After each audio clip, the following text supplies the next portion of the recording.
અને ખેતીના પાક એ ભારત દેશમાં આપણા ખેડૂતો આ કામ કરે છે, પરંતુ અમેરિકાની સરકારે એ ઘણા વર્ષથી આપણા દેશ ઉપર એક દબાણ ચાલે છે કે અમેરિકાનું અનાજ, અમેરિકાનું દૂધ એ ભારતમાં આવે. હવે એમને ખેતરો મોટા મોટા છે, એમને ખવડાવવાના પૈસાની કાંઈ જરૂર નથી, ઘાસ ખૂબ છે, એટલે ફોડરનો ખર્ચો થતો નથી. આપણે તો દરેકને ખવડાવવા માટે એક એક ગાયની વ્યવસ્થા કરવી પડશે. બીજું આપણું દેશી ગાયો છે, એમને એવી ગાયો છે કે જે 50-50 લીટર દૂધ આપે અને ખેતરોમાં છૂટી ચરે છે, એટલે 15 રૂપિયા અને 20 રૂપિયા લીટર પણ દૂધ એ લોકો આપી શકે, કેમ કે એમને ખવડાવવાનો કોઈ ખર્ચો જ નથી. એક બીજું, એ લોકો ફેટ વધારવા માટે, કેલ્શિયમ વધારવા માટે ત્યાં એવો નિયમ નથી કે આ વસ્તુ જ ખવડાવવી. એટલે આપણે ફેટ જો વધારવો હોય તો આપણે શું કરીએ છીએ? પાપડી ખવડાવીએ, કપાસિયા, રાયડાનો ખોળ, એ બધું આપણે દાણમાં નાખીને ખવડાવીએ.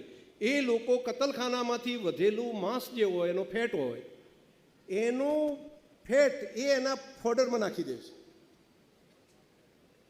એટલે એ એને સસ્તો પડે છે. અને જે ગાયોને જે માંસાહારી જે ખોરાક છે એ ત્યાં ખવડાવે, એટલે એનું દૂધ આપણા ભારત દેશમાં લાવવા માટેનો એક એમનો પ્રયત્ન.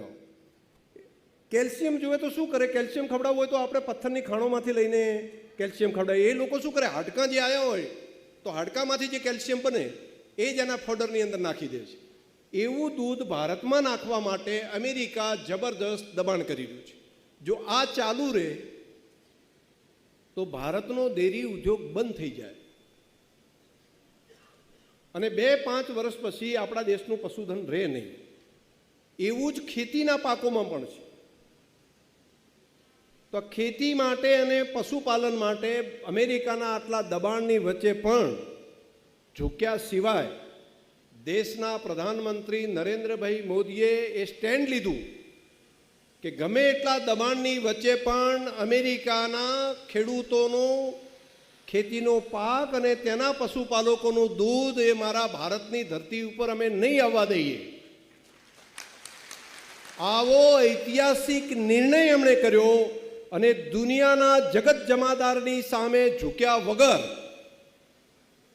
ભારતના ખેડૂતો અને પશુપાલકો માટે હિંમતપૂર્વકનો નિર્ણય કર્યો અને એક રક્ષણ ખેડૂતો અને પશુપાલકોને આપવા માટે ચટ્ટાનની જેમ ઊભા રહ્યા. ત્યાં સુધી નિર્ણય કર્યો કે મારું જે થવું હોય તે થાય, પરંતુ મારા ખેડૂતો અને પશુપાલકોને હું નુકસાન નહીં થવા દઉં. આવો ઐતિહાસિક નિર્ણય આપણા દેશના વડાપ્રધાને આપણા ખેડૂતો માટે, પશુપાલકો માટે કર્યો છે. તો આજની આ સભા દેશના પ્રધાનમંત્રી મોદી સાહેબનો હૃદયથી આભાર માને છે, ધન્યવાદ કરે છે કે તમે ખેડૂતો અને પશુપાલકો વતી આ નિર્ણય કર્યો.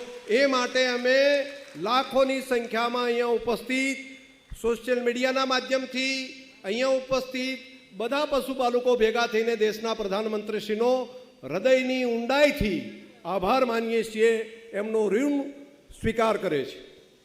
આ બાબત હોય તો આપણે બધા હાથ ઊંચા કરીને આપણે આભાર માનીએ અને આ પત્ર આપણે દેશના પ્રધાનમંત્રી સાહેબને મોકલીએ. આમ વાહ, ખૂબ ખૂબ આભાર તમારો, બધાનો હૃદયથી આભાર. આ બાબતે કંઈ વાત કરવી હોય તો મારા બોર્ડ ઓફ ડાયરેક્ટર સાહેબો પણ વાત કરી શકે. અહીંયા એમને કોઈ વાત કરવી હોય તો આભાર કે ટેકો પણ વાત કરી શકે.